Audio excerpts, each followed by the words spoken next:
If you'd please sit down, sir. We're starting the next debate, and if you'd turn your attention to the proposition. We're going to be talking about Made in China 2025. And the proposition is that this program, Made in China 2025, and China's broader industrial policy pose a threat to global innovation and the world economy.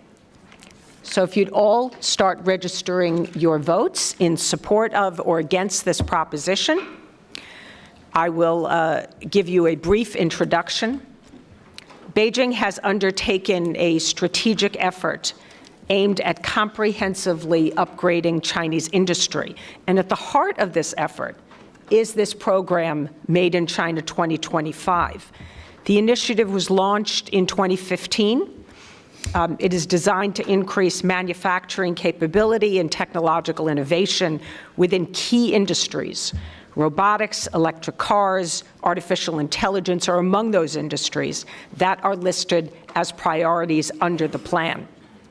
While touted by Beijing as a blueprint aimed at transforming China into an advanced manufacturing leader, some observers have argued that the Made in China 2025 program gives China an unfair advantage in the global economy and threatens innovation. To discuss China's industrial program and these concerns in more detail, we have to my right my colleague, Professor Scott Kennedy, formerly professor, we'll just call you doctor now, Deputy Director of the Freeman Chair in China Studies at CSIS. And to my left is Dr. Rongping, who's Director General of the Center for Innovation and Development at the Chinese Academy of Sciences. So each of you, once again, will have 15 minutes to argue your position, and then each will have 5 minutes to rebut the other. So we will start with Scott Kennedy, who is arguing in favor of the proposition. Terrific. Well, Bonnie, thank you very much for including me in today's discussions, and congratulations on running such a terrific conference now in its third year, and I'm sure it will run for many more years. It's really exciting to participate today. It's also an honor to be sharing the stage with Rongping. He's one of China's leading authorities on technology policy. He has played a role for many years in shaping Chinese economic policies, and so is extremely well informed. And I actually know that we agree on a lot more than what's going to be reflected in today's discussions. I'm going to make 4 broad points. The first is about what I'm not saying and what I'm not arguing for. The second is to give a little bit more description about what Made in China 2025 is.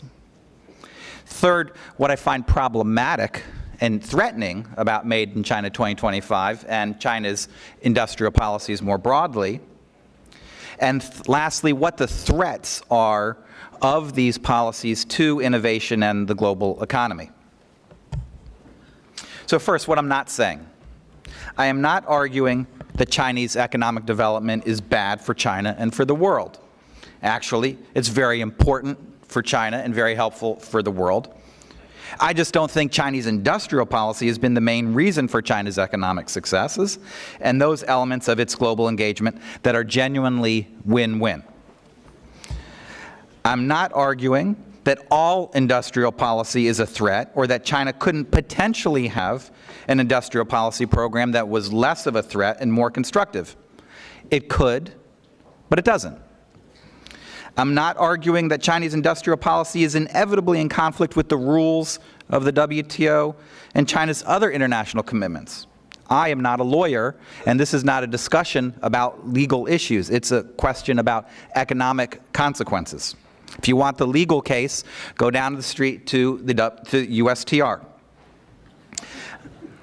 I am not arguing that all U.S. companies have lost as a result of Chinese industrial policy. Actually, some make a lot of money precisely because of Chinese industrial policy, but they are the exceptions to the rule. And in any case, the threat that Made in China 2025 poses are only partly about the effects on individual companies in the United States or elsewhere.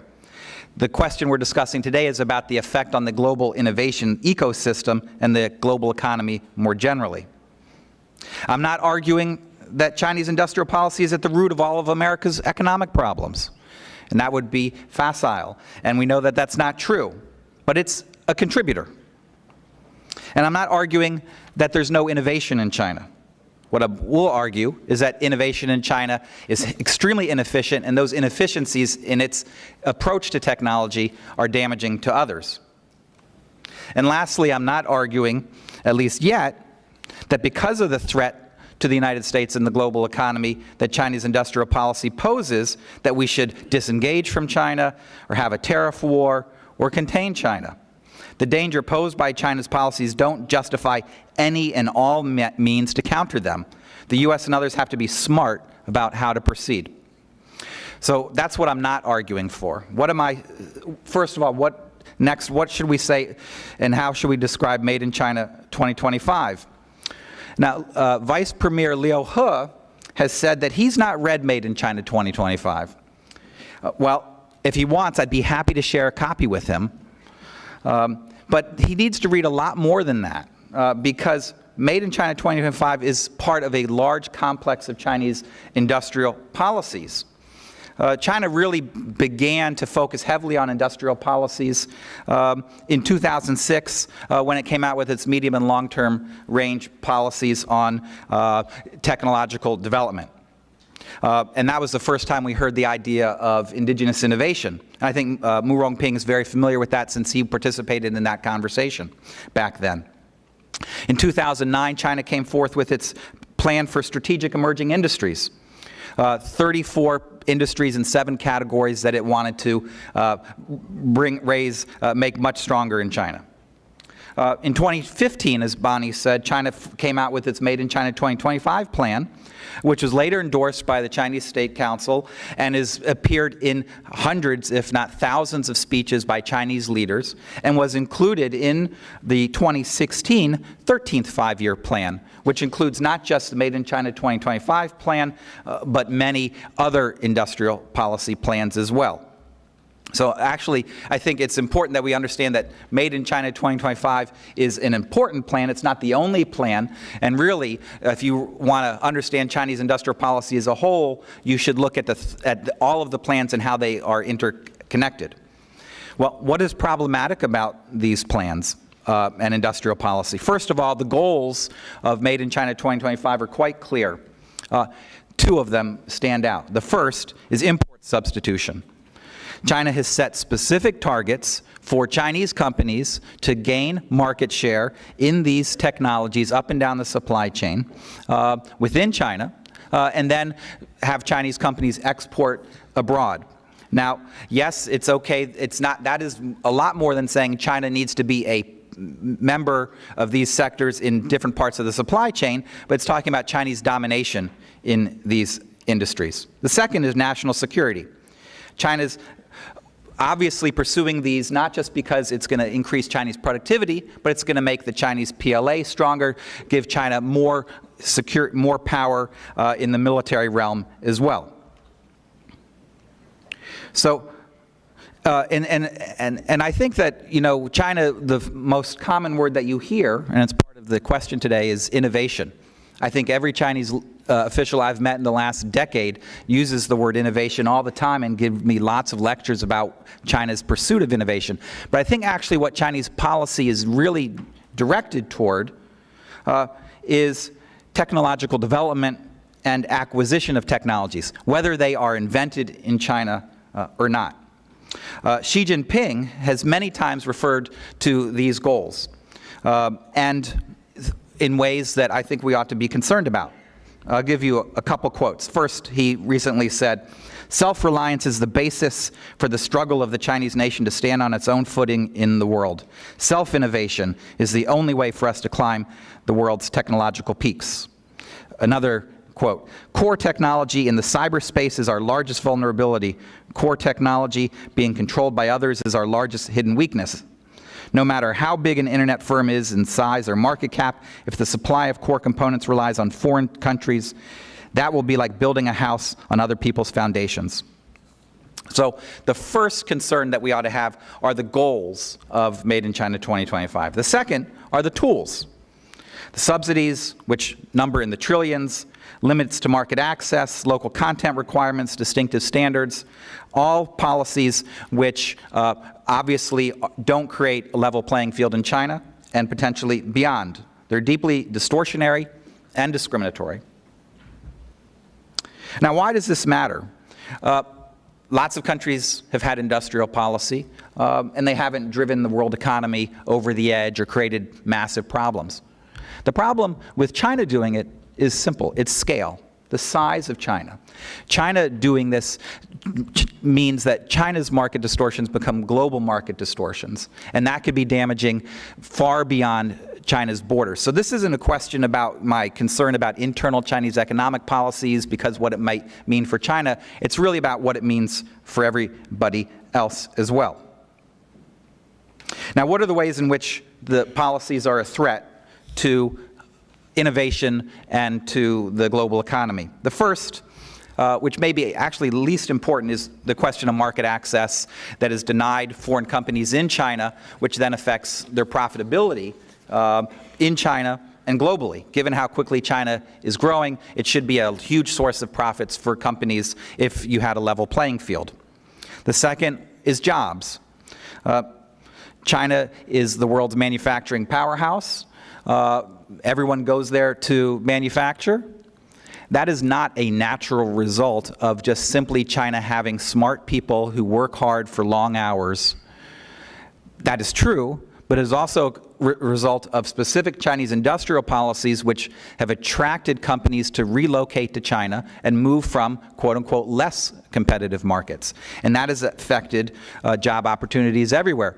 As Bonnie alluded to, I was a professor. I spent 15 years in Indiana, and you won't believe this, but on Sundays I played basketball. Not very well. And I remember getting elbowed in the head a lot from my colleagues on the court who used to work at Otis Elevator. Otis Elevator was bought by United Technologies and is now produces everywhere but in the United States, including a lot of factories in China.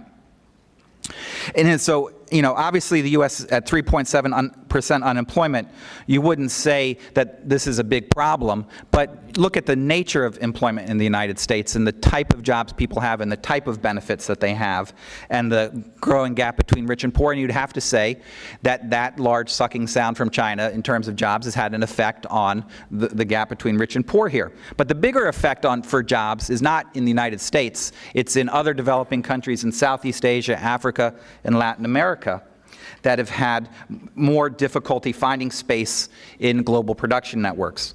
And they are primarily now providing raw materials and commodities to the Chinese manufacturing machine. And that is damaging. The third problem is volatility. Chinese industrial policy ends up drawing huge amounts of resources in waves into different industries. And these market distortions end up affecting everybody. You see lots of price volatility in China, both up and down, that then are translated into commodity markets elsewhere and into final product goods markets. Chinese overcapacity becomes a source of price declines and problems for companies that try to make a living that don't have the type of financial resources that Chinese companies have. And then you see dumping by Chinese companies to deal with that domestic overcapacity problem. There's lots of examples of these. The steel industry, aluminum industry, solar, wind, all have suffered because of Chinese industrial policies. What's coming next? Electric vehicles. We just published a report last week about China's movement in electric vehicles. China's the world's largest maker. There's not going to be enough demand in China for electric vehicles that they're producing. They're going to probably dump those on the global market. That's going to have a huge effect on the global auto industry. Then in addition to that, you'll have problems with robotics, memory chips, and other sectors if this strategy continues. Then I think you also ought to look at the Belt and Road, which is exporting China's industrial policy system. Not just airports, roads, ports, but also the model in which China uses to advance industries. In China, I think we used to hear about ghost cities, Well, imagine if Chinese investment is enough along the Belt and Road, you may get ghost countries, lots of bridges and roads to nowhere. The fourth problem, cheapened intellectual property. China does have coercive tech transfer requirements for many industries in China. Some sectors, such as electric vehicles, have legal requirements that you hand over technology to form a joint venture in China. But in most instances, these mandatory requirements are just standard operating procedure that local officials use when deciding who to approve to do business in their locality. Of course, there's also theft of IP and commercial secrets, and in the United States, China accounts for 80% of IP theft. Finally, there's the question of data, and the way that China collects data, processes data, applies data. Obviously, in the China market, there's unequal access to data. Foreign companies can't get their hands on a lot of it. I think people here have probably by now not only heard of Made in China 2025, but you've also probably heard of China's social credit system and how that is applying data in all realms of life, and how eventually all of you may have a social credit score that the Chinese create. You know about broader surveillance that China applies high technology to in Xinjiang and is moving to other parts of China. You know about the weaknesses of China's privacy protection regimes with regard to data. You know about problems with patient rights in China. I think just about everybody now has heard of the story about Dr. Hu Jiankun and what he's done with gene editing and creating a CRISPR baby. Now, that's been universally condemned in China by Chinese scientists and the government, but his work emerged in the context of a feverish investment in all different types of medical and biotechnologies. And China is trying to export this approach. Huawei is investing in safe cities and smart cities around the world. China is obviously trying to roll out the digital Silk Road. And just think about China's autonomous vehicle project, which is run by Baidu, called the Apollo project. Imagine when Baidu tries to export its autonomous vehicle strategy to many other countries. Who do you think is going to get to see that data and use that data? Finally, it's going to create a lot of competitive pressures on other companies to cooperate with the Chinese and follow suit, even when they're not doing business directly with the Chinese. So, last point, and I know I've gone a little bit long, is there is innovation in China. I'm not trying to deny that. And China is very important in helping scale up new technologies and reducing the cost of innovation.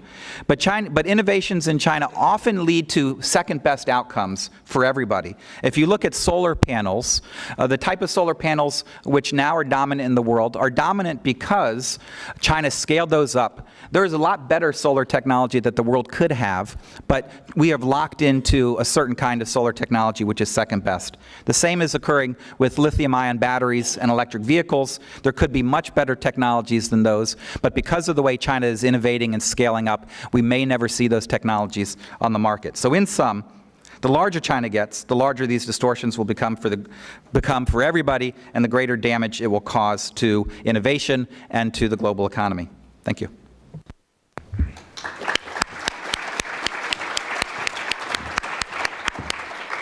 The results of our initial polling on this proposition, which you have before you on China's broader industrial policy and Made in China 2025 posing a threat to global innovation and the world economy, was 30% yes and 70% no.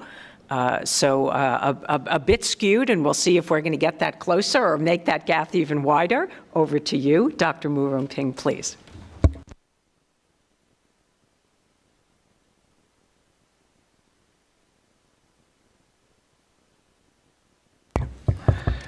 Dear friends, colleagues, and ladies and gentlemen, it's my honor to join in these events to share my observation and my understanding about these questions and these issues.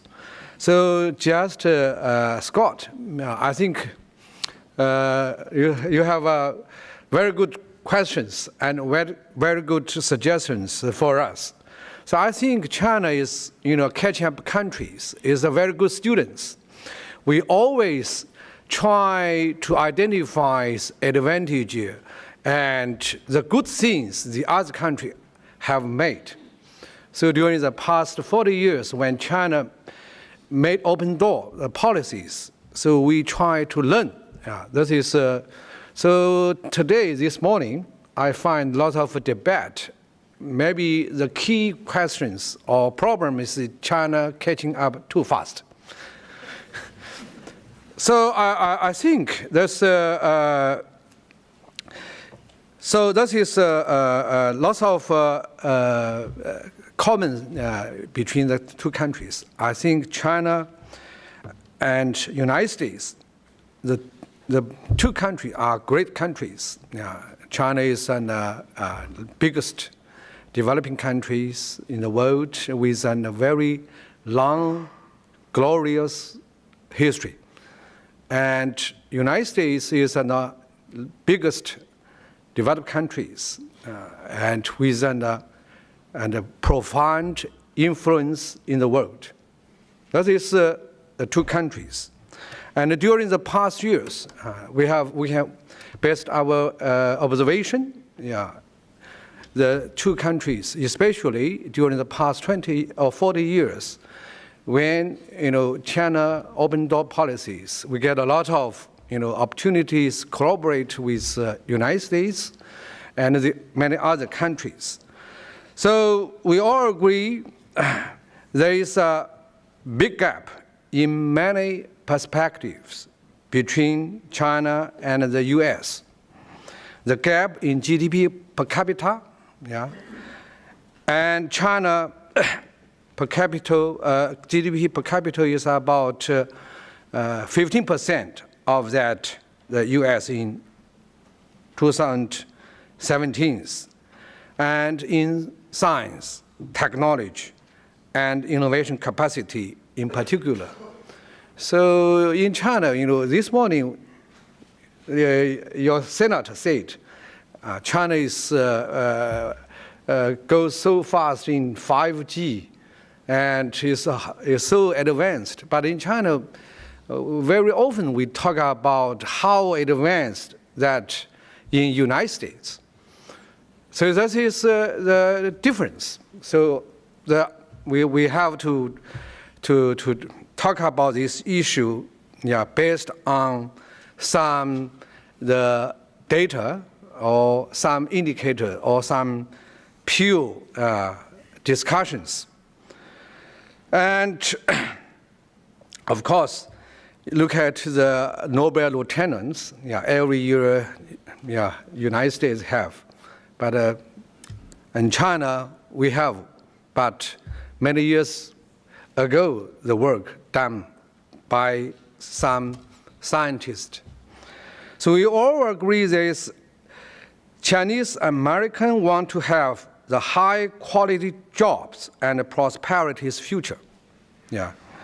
So,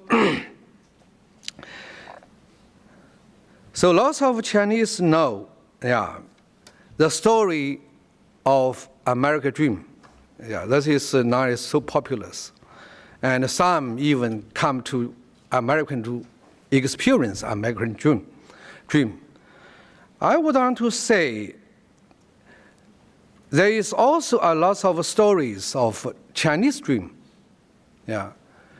Very similar. They work hard and they try their best to find new way their life. This is what I want to say before I come to the questions.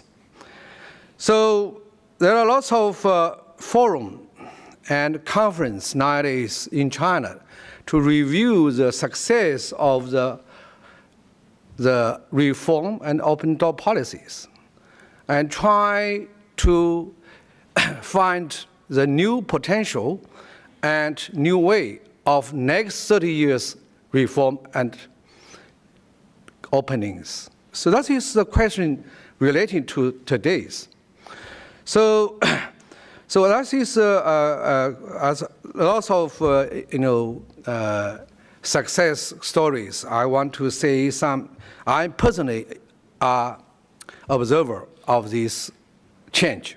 I got my PhD in Germany, so I learned my English in German. Sorry. Of Deutsch.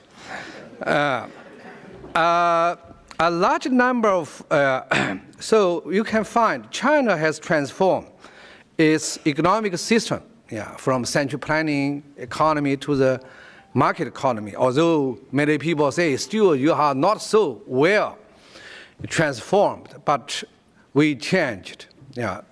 Compared to 40 years ago, it's big change.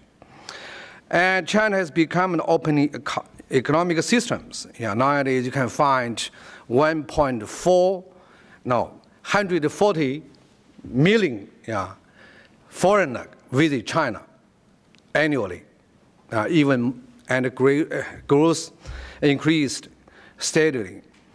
And a large number of successful private entrepreneurs, such as Liu Chuanzhi and Jack Ma, emerged. You cannot imagine before.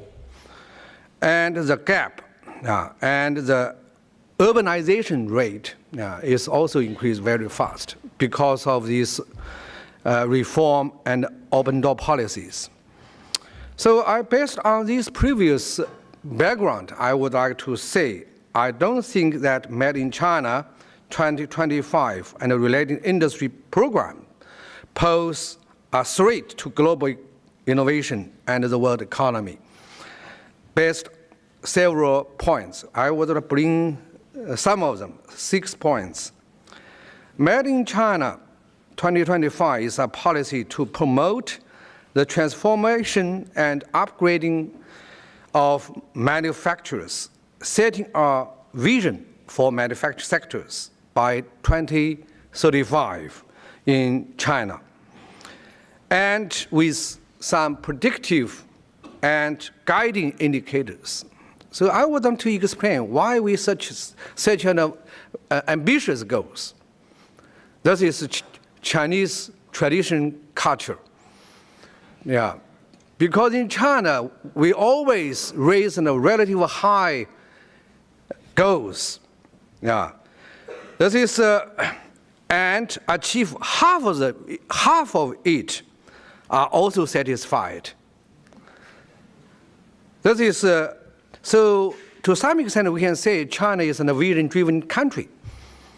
So we always, during the past years, especially since 1990, China raised the goal, want to realize the full modernization in 1960s. And in 1982, the Deng Xiaoping raised the goal, way of society by 2000. And 2002, we have new way, we want to go follow the new way of industrializations. 2003, and scientific outlook for development. And 2004, and resource saving and human-friendly society. And 2005, harmonized society. 2006, want to build innovation-driven country. And 2012, the eco-civilization society. So this kind of vision drive China to make change. That is, to some extent, is also innovations. But when we talk about these issues, the major concern is change China, to change Chinese life, to change their thinking ways.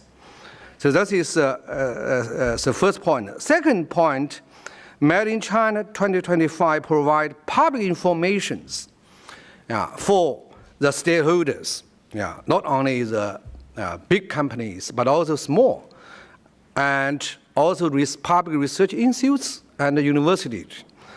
I think that is very important.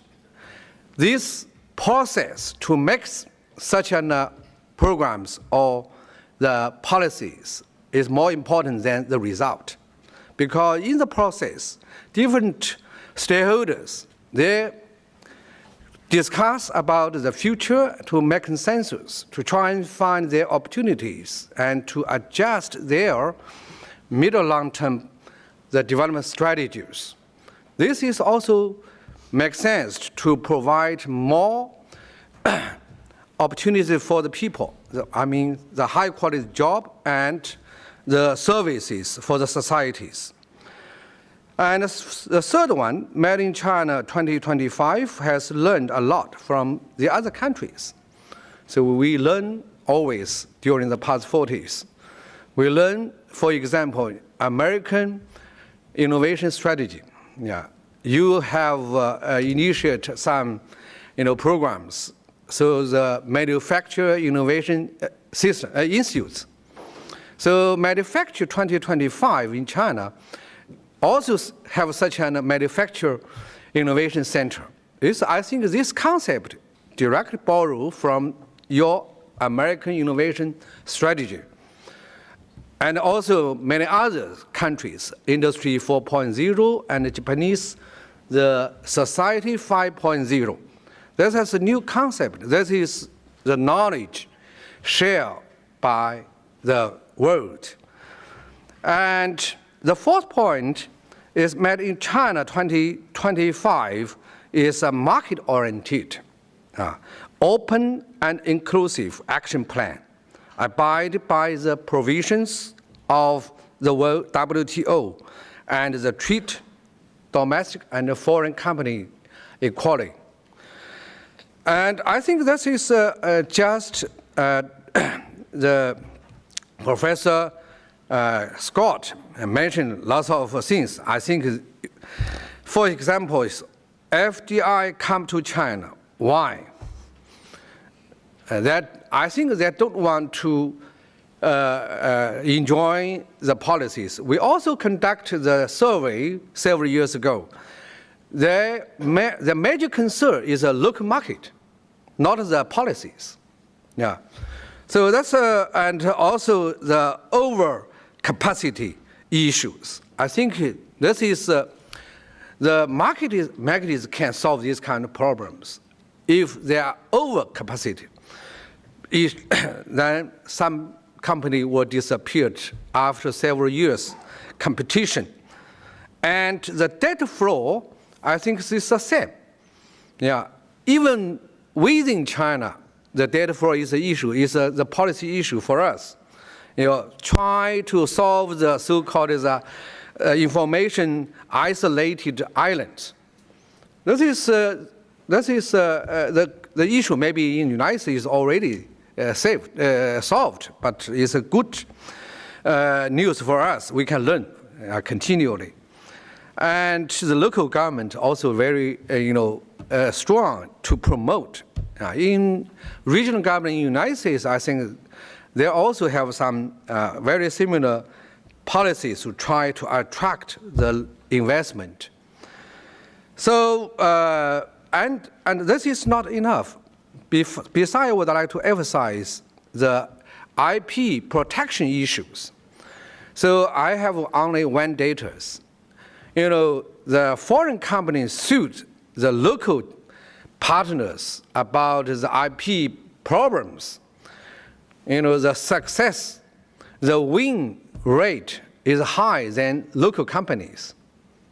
You can check the data. So which means foreign company have more how to say, if China protects only all the Chinese companies, it is impossible for foreign company to win in such a high rate. Yeah. And the fifth, Made in China 2025 provide opportunities for China, the world economy, development economy. So, China is in the big countries. It's a fast-growing economy and also diversified. So different, quality, different level of products can find their market in China. This is no matter multinationals, small companies, they have their opportunities. So I think when China developed, that is more opportunity than ever, because during the past 40 years, already, show these possibilities. Look at that is multinationals in China. So you can find General Motors from United States, how successful in China, and compare to the General Motors in other countries. And Volkswagen, from Germany, how successful in China this Volkswagen and BMW and so on. So I don't want to raise lots of examples. Last, Made in China 2025, you can emphasize the innovation capacity, the integration of informatization and industrialization, the industrial infrastructure and fundamental capabilities, and 10 key areas with potential breakthrough. All these, you can say this is threat to the world global innovation. I think you can imagine this is open systems. So it's a call for cooperation from the other countries. So these kind of policies provide opportunity for China and for the other countries to cooperation and are very important. This kind of issue, if solved in China, can provide the experience for the other catching up countries. This is also contribute to the world. So besides, because this emphasize the fundamental breakthrough, so that is also can contribute to the world science and technologies. I think there's a lot of data. Thank you all.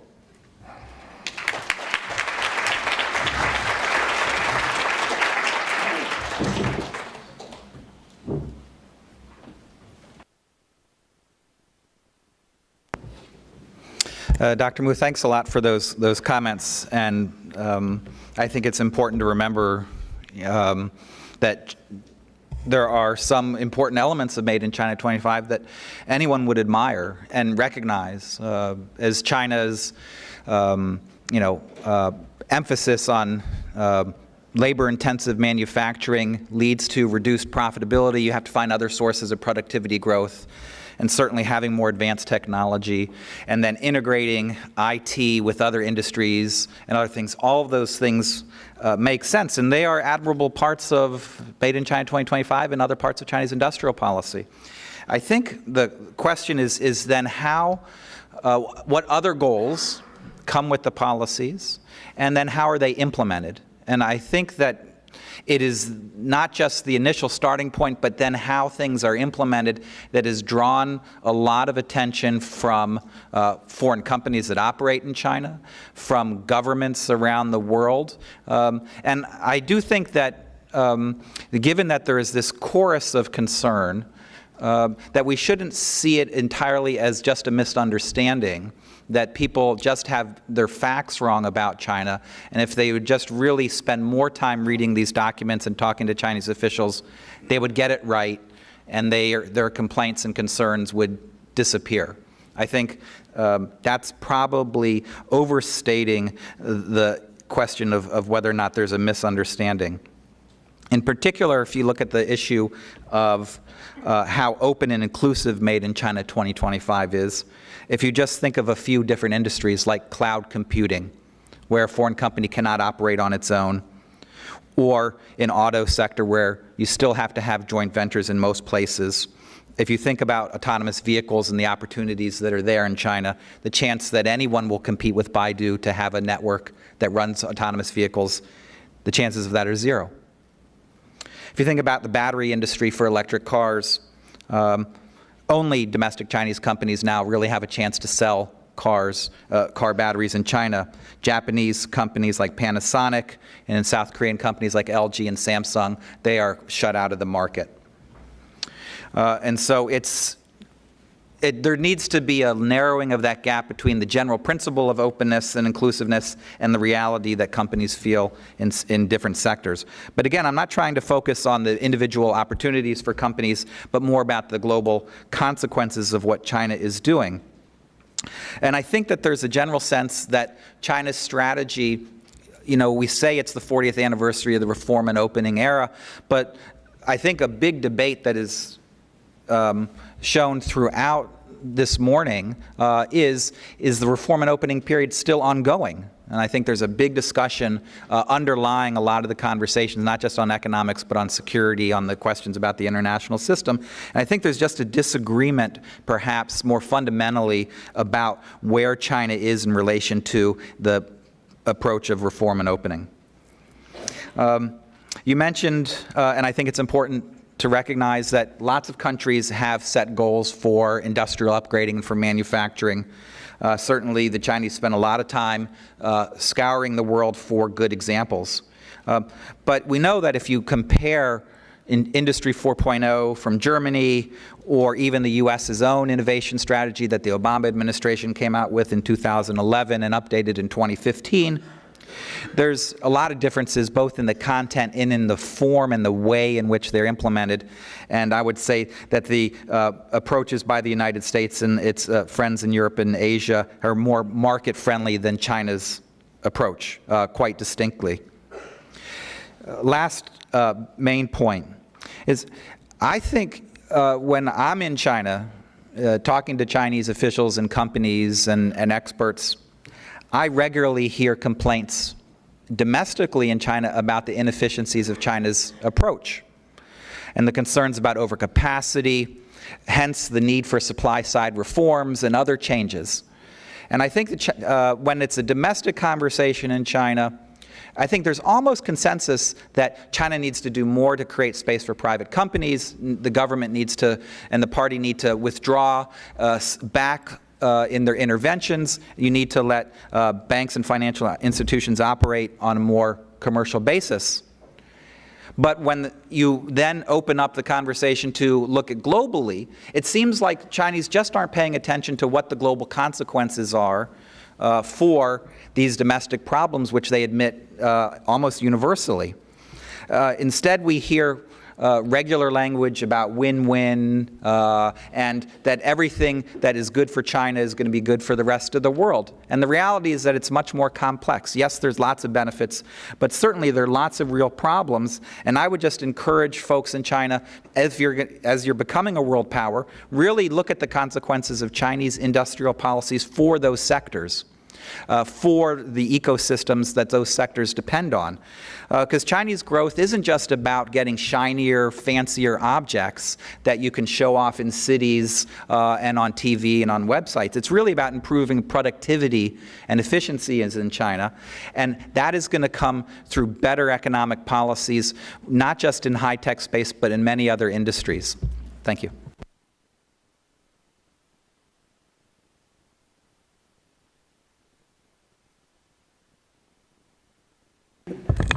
Thank you, Scott. I remember what you said. Yeah, we will discuss later. But I think, yeah, later, yeah, because I have only 5 minutes. Now I have 4 minutes. So I think, during the past years, and especially recent change, maybe I have to emphasize first to move the barriers for access to the local market. One example is the Tesla establishing the 100% hold the company in Shanghai. This is one example. And the other is BMW. Yeah, their share increased from 50% to 75%. This is the signal. Yeah, China will continue open to the outside. Second, recently, from the center to the top, to the local government, they have a lot of, new support policies to the private sectors to ease their, the loan process, to ease their, administration and some operation process. This is a very good signal. In the future, I think enterprise is still the major, the pillar in the economy, especially the private companies. So I think this is the second point. And the last point I would emphasize, in the future, the value systems play a very important role to dealing this kind of cross-border problems or issues. So I think the equal cooperation, mutual benefit, and win-win will solve such kind of problems or provide the better solution for this kind of debate. Thank you.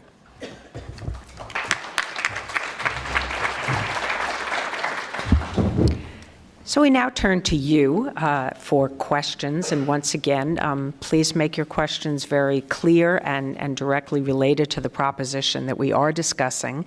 And wait for the microphone and identify yourself and ask a question. Okay, so we'll start with this gentleman in front. Please make it short.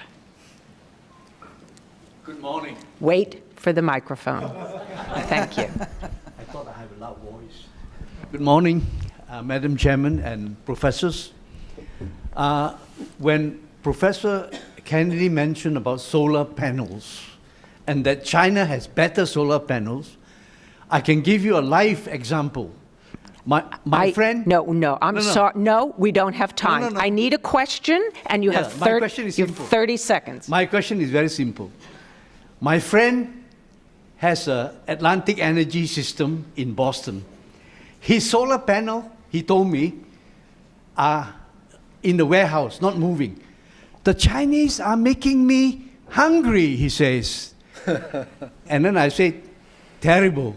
Weren't your ancestors hungry when they came out of China? He's himself Chinese. And he said, yes.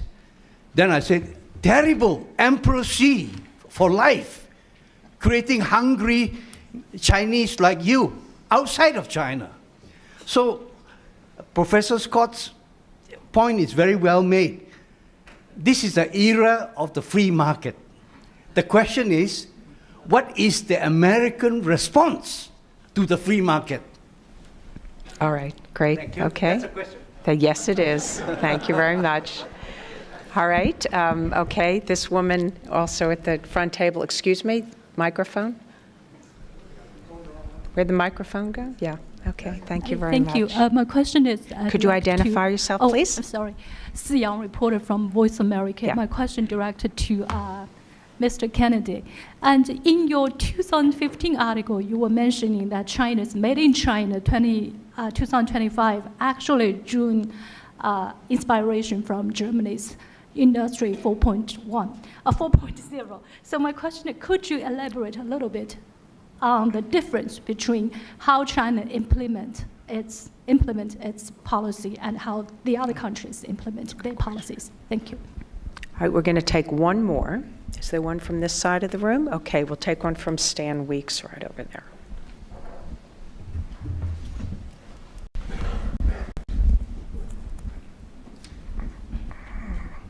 Stan Weeks, SAIC. My question's for Dr. Mu. You've articulately described the China 2025 mutual benefits and broader benefits, but what is the balance, though, in terms of the self-reliance that Scott talked about for China and, not to put it too fine a point on it, the industry dominance coming from that self-reliance?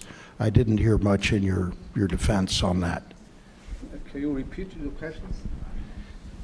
One sentence. I'm asking about the self-reliance and industry dominance aspects, which I think are what causes much of the worry about Made in 2025, not the mutual benefits you cited.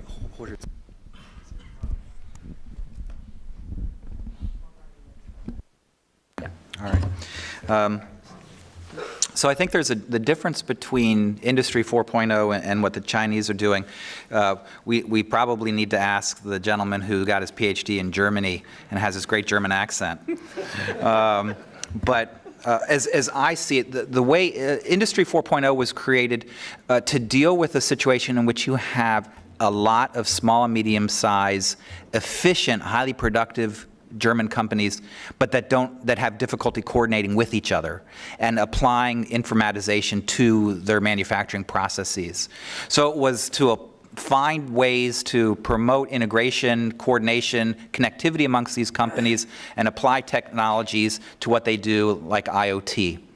So it was a supplement to already a very highly productive economy that was already relatively advanced. That's my impression of it. And I think China's is more of, we lack these technologies fundamentally, and we need to find ways to develop these technologies and figure out how to manufacture them more efficiently. So I think there's that difference sort of in goals and original starting points, and then of course the tools that the German government has used to apply to Industry 4.0 are a lot different than the ones I've described the Chinese using. In terms of the challenges in solar, I guess what I would say is, and this gets to the question of what should the U.S. do. I wasn't trying to suggest that China has a great, fantastic, admirable solar industry. It has a very large solar industry because it's driven almost everyone else out of the market. That's the challenge. Now, one of the ways to solve that isn't just about the supply side of whether or not you provide support for companies to innovate and scale up and commercialize. There also has to be potentially a demand side to the solution, right?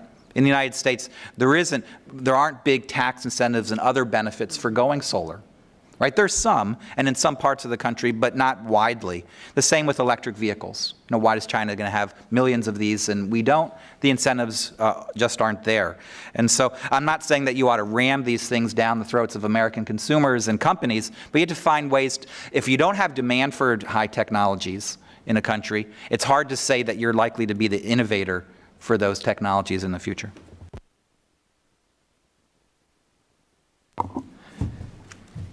Thank you for your questions. I think the first question is relating to the self-reliance or indigenous innovation. So I think I would like to explain 12 years ago, 2006, we have a Sino-US symposium on science technology policies. We explain the innovation, so-called 自主 innovation, or some translate indigenous, some translate the independent. But I think all these translations are wrong. So that is because I personally involved in the, the formulation of this term. I think this term, this is based on the previous, the observation, what is the innovation in China. At that time, 15 years ago, we observed the professors in universities, they conduct their research, follow the hot topics in the other countries, especially in the United States. What is published, frequently, easy to be published. They want to do that, because lots of reasons. Second, look at the behavior of the enterprises. So enterprises always, go to the market to see what kind of products are popular. They try to imitate this kind of product. 15 years ago. And the majority, of course, there are some enterprises, they have their own innovation capacity. They can develop advanced products. But in general, that is the normal behaviors. So as a policy analyst, we want to change such kind of situations. So we should first consider the goal of the research, the purpose, the significance of the research, not just work for your own, you want to publish some papers. This is the questions. In order to, change this, so use in the context of Chinese, 自主 means you have to decide to thinking the goal of your research, of your innovations. So that is different from the self-reliance. Self-reliance is different concept. It's in the, the Cold War times, I think. At that times, technology are controlled strictly by developed countries, West countries. Now we have some, some treaty systems, and even today there are some. Even today, United States also have a very strict control about the technology export. It's reasonable. I think that's reasonable because of so-called national security interests and interests. This is reasonable. So if you are facing such a kind of issues, so in a very, specific, situation, you have to say, we have to keep this technology self-reliant, but not all. Anyway, it's global economic globalization time. So I think this is difference, very certain.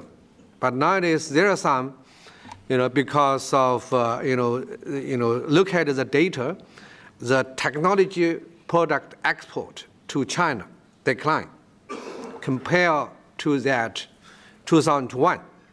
So that is the issue we have to face. How to improve. I think that is the issue we should face in the future. Thank you. Okay, we'll take a few more questions from the floor. Okay, so this gentleman again.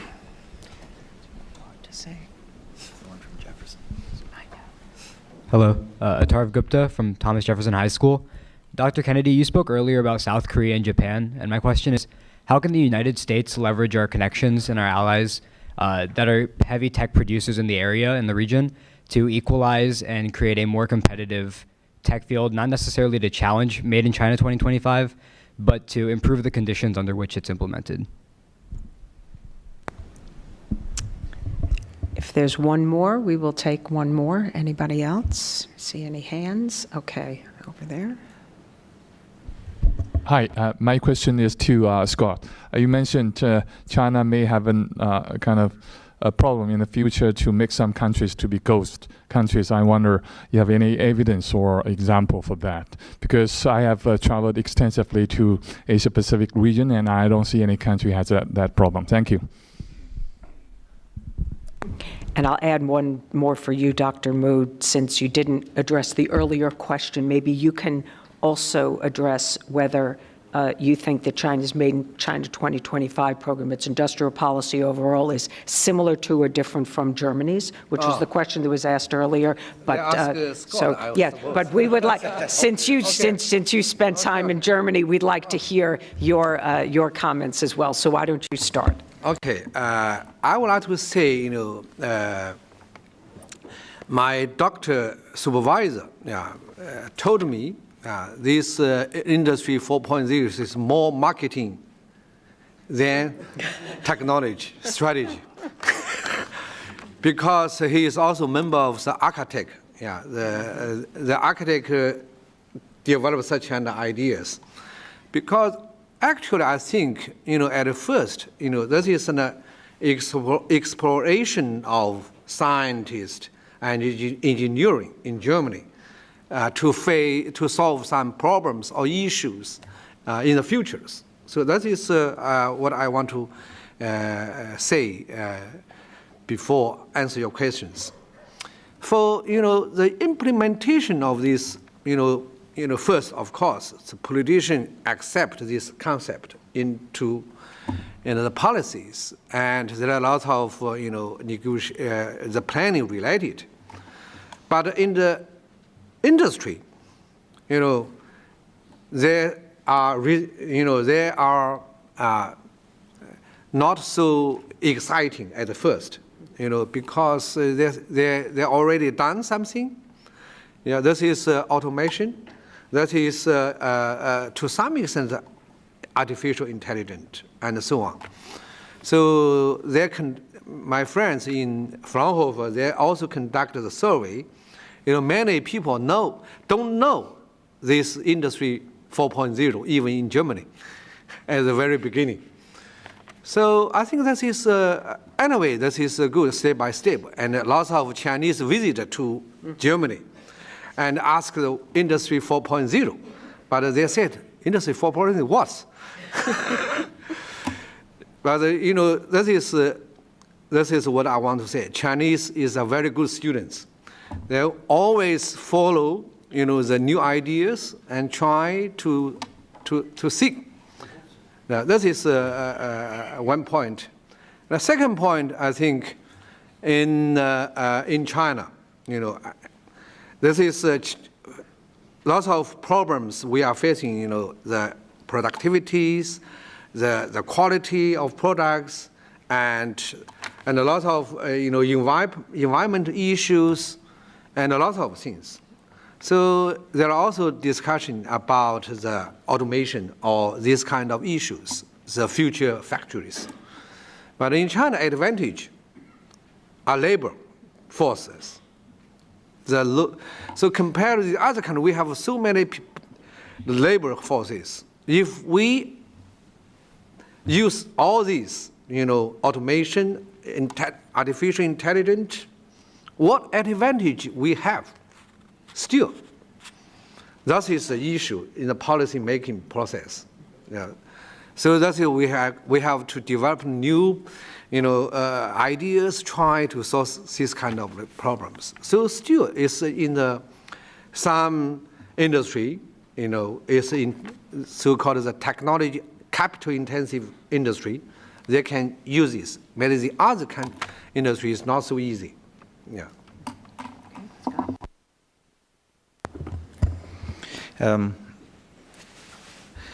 The question of ghost countries.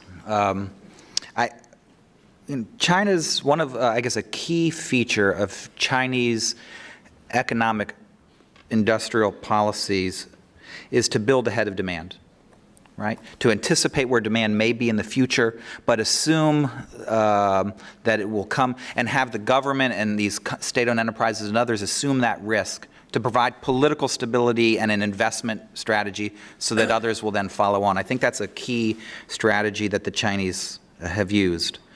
And then oftentimes it turns out to be right. They've anticipated demand just right, or they have tracked enough demand. But we've seen in plenty of places in China where that hasn't been the case, where you've gotten bridges or apartment buildings that haven't been used. And I think there's some cases in Southeast Asia and South Asia, in Sri Lanka and elsewhere, where you've got airports or ports that haven't been used, but they look very beautiful sitting empty. And there are concerns about the debt that is being created through those. I think that's why Malaysia has announced that they are going to suspend implementation of at least 3 or 4 projects that are part of the Belt and Road Initiative. To avoid that problem is going to require a much greater role for civil society and industry in approving the projects to begin with, and then very detailed evaluation systems to figure out which projects work well and which ones did not work well, and then make sure that you adjust. And I think that's certainly possible, and potentially collaboration between the U.S. and China and others, even through AIIB, might help. In terms of what the U.S. can do with its Northeast Asian allies, well, the U.S. is already beginning to cooperate a lot with Japan and the EU. I don't see why we couldn't include South Korea in identifying common concerns we have about Chinese subsidies and ways that we may need to respond in terms of clarified rules on investment and export controls. But I think that's really going to be a transitional step. I think that despite, I guess I disagree with Senator Markey from the beginner. I think, whose comments at the beginning about TPP, I think TPP would be really helpful for the United States to join, and for us to get as many others to join as well. And I think there are things that we can do at the WTO where we can set rules of the game on high technology that the Chinese would then need to meet. I would much prefer a regional or global solution as opposed to just a purely bilateral one.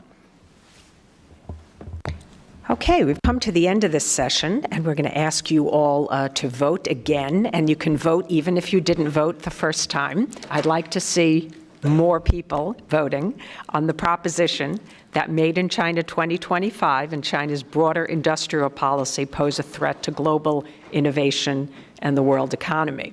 And while you're all voting, I'll tell you that after this, we are going to take about a 45-minute break for lunch. And please, since there are a lot of people, move expeditiously, grab your lunch, and move out of the way so that others can get their lunch, and be mindful that there are a lot of people who need to eat. We want to make sure there's going to be enough food. I also want to thank my program staff who have made this conference possible as well. They've worked very hard on preparing this conference and all the research and writing that we do on ChinaPower. Again, if you're not familiar with our website, it's chinapower.csis.org, where we are doing monthly features that dig into various aspects of Chinese power. I also do a podcast every 2 weeks with experts around the world on China. So I'd like to thank my staff, Dr. Matthew Funioli, Kelly Flaherty, and Harry Dew, who is running our slides for us. And they're all terrific. Our Ideas Lab that develops our infographics, also really indispensable. And so I'd really like to thank them all for their hard work and contributions. We now have a final vote, I think, and there has been some change, but still not in the direction of against, where we still have a larger percentage in favor of yes. That made in China, we've gone, I guess, we have gone from 30%. To 55%, so we do have a majority. So that's quite a significant shift. And against is 45%. So I want to thank our presenters. It's really been a terrific debate. I hope you all stay with us for this afternoon, where we will have 2 more propositions, and then we also will have a keynote speech from Admiral Phil Davidson, who will be joining us via VTC from the U.S. Indo-Pacific Command in Honolulu. Thank you.